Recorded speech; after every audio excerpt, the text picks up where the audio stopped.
माता पिता का प्रेम, एक हृदयस्पर्शी कहानी। गांव का नाम था प्रेमपुर। नाम के अनुरूप ही वहां के लोगों के दिलों में प्रेम और स्नेह का वास था। प्रेमपुर में ही रहते थे रामलाल और जानकी। रामलाल एक किसान थे और जानकी गृहिणी। दोनों का जीवन साधारण था, लेकिन उनके हृदय में एक दूसरे के लिए असीम प्रेम और सम्मान था। उनकी एक बेटी थी जिसका नाम था राधा। राधा उनकी आंखों का तारा थी, उनके जीवन का सार थी। रामलाल और जानकी ने राधा को बड़े लाड प्यार से पाला था। गांव के सरकारी स्कूल में उसका दाखिला कराया। राधा पढ़ने में बहुत होशियार थी, हमेशा कक्षा में प्रथम आती।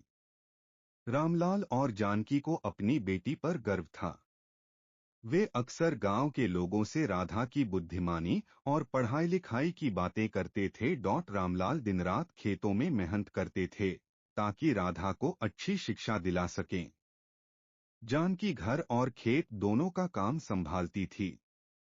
वह राधा के लिए स्वादिष्ट भोजन बनाती और उसकी हर छोटी बड़ी जरूरत का ध्यान रखती थी। रामलाल और जानकी का सपना था कि राधा पढ़ लिखकर एक बड़ी अफसर बने और उनका नाम रोशन करे। समय बीतता गया और राधा बड़ी हो गई। उसने 10वीं की परीक्षा अच्छे अंकों से पास की। रामलाल और जानकी बहुत खुश थे। अब राधा को आगे की पढ़ाई के लिए शहर जाना था। गांव में 11वीं और 12वीं की पढ़ाई के लिए अच्छा स्कूल नहीं था। रामलाल और जानकी के लिए यह एक कठिन फैसला था। वे राधा को अपनी आंखों से दूर नहीं करना चाहते थे, लेकिन वे उसकी पढ़ाई में कोई बाधा भी नहीं डालना चाहते थे। आखिरकार उन्होंने राधा को शहर भेजने का फैसला किया। शहर में राधा को एक अच्छे कॉलेज में दाखिला मिल गया। रामलाल और जानकी ने अपनी जमा पूंजी से राधा के रहने खाने और पढ़ाई का इंतजाम किया। राधा शहर में अकेले रहकर पढ़ाई करने लगी। वह मन लगाकर पढ़ती थी और अक्सर गांव में अपने माता पिता को पत्र लिखती थी। राधा के पत्र रामलाल और जानकी के लिए किसी अमृत से कम नहीं थे। वे राधा के पत्रों को बार बार पढ़ते थे और उसकी कुशलता की खबर पाकर खुश होते थे। वे राधा को हर पत्र में अपना आशीर्वाद और प्रेम भेजते थे। एक दिन राधा ने अपने माता पिता को एक पत्र लिखा। उसने लिखा कि कॉलेज में उसकी एक सहेली की तबीयत खराब है और उसे इलाज के लिए पैसों की जरूरत है। राधा ने अपने माता पिता से कुछ पैसे भेजने का अनुरोध किया। रामलाल और जानकी के पास ज्यादा पैसे नहीं थे, लेकिन वे अपनी बेटी की सहेली की मदद करना चाहते थे। उन्होंने अपनी कुछ जमीन गिरवी रखकर राधा को पैसे भेजे। राधा ने उन पैसों से अपनी सहेली का इलाज करवाया। समय बीतता गया और राधा ने कॉलेज की पढ़ाई पूरी कर ली। उसने अपनी कक्षा में टॉप किया और उसे एक अच्छी नौकरी मिल गई। रामलाल और जानकी अपनी बेटी की सफलता पर फूले नहीं समा रहे थे। राधा ने शहर में ही अपना घर बना लिया और अपने माता पिता को अपने साथ रहने के लिए बुला लिया। रामलाल और जानकी अब शहर में राधा के साथ रहने लगे। राधा उनकी खूब सेवा करती थी और उन्हें हर तरह की सुख सुविधा देती थी। एक दिन रामलाल बीमार पड़ गए। उन्हें दिल की बीमारी हो गई थी। राधा ने उन्हें शहर के सबसे अच्छे अस्पताल में भर्ती करवाया। डॉक्टर ने कहा कि रामलाल का ऑपरेशन करना पड़ेगा और इसमें बहुत खर्चा आएगा। राधा ने बिना किसी हिचकिचाहट के रामलाल के ऑपरेशन के लिए हामी भर दी। उसने अपने सारे पैसे और गहने बेचकर रामलाल के ऑपरेशन का इंतजाम किया। रामलाल का ऑपरेशन सफल रहा और वे धीरे धीरे ठीक होने लगे।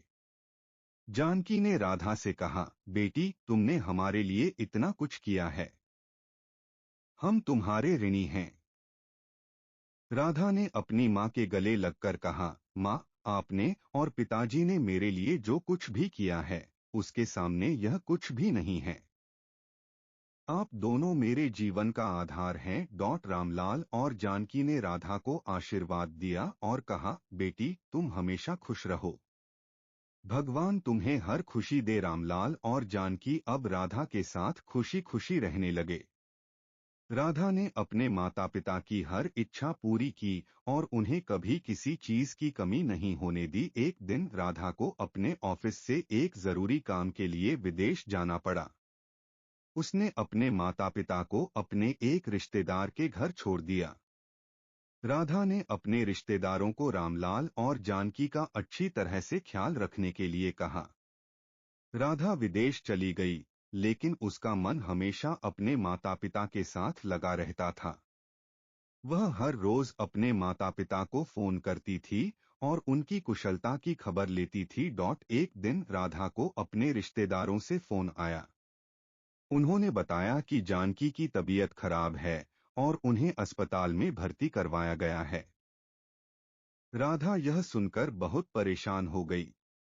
उसने तुरंत भारत वापस आने का फैसला किया। राधा भारत वापस आई और सीधे अस्पताल गई। उसने देखा कि जानकी बिस्तर पर लेटी हुई है और उसकी हालत बहुत गंभीर है। राधा अपनी माँ को देखकर रोने लगी।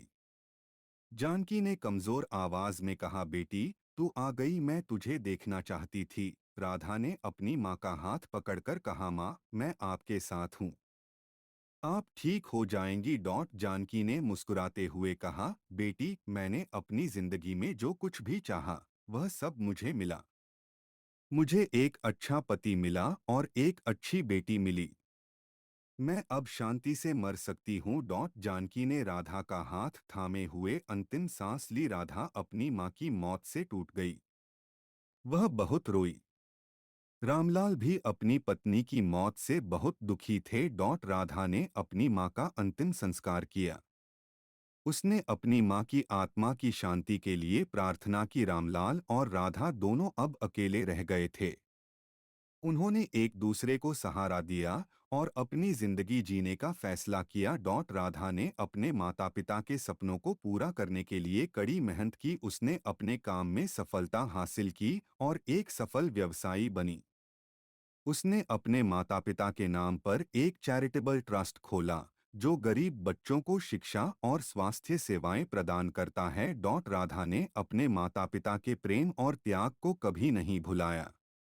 उसने हमेशा अपने माता पिता के आदर्शों का पालन किया और एक अच्छी इंसान बनी। राधा की कहानी हमें सिखाती है कि माता पिता का प्रेम सबसे अनमोल होता है और हमें हमेशा उनका सम्मान करना चाहिए। यह कहानी एक साधारण परिवार की कहानी है, लेकिन यह प्रेम, त्याग और समर्पण की कहानी है। यह कहानी हमें सिखाती है कि माता पिता का प्रेम किसी भी चीज से बढ़कर होता है और हमें हमेशा उनका आभारी रहना चाहिए। यह कहानी हमें यह भी सिखाती है कि हमें अपने माता पिता के सपनों को पूरा करने के लिए कड़ी मेहनत करनी चाहिए और एक अच्छा इंसान बनना चाहिए।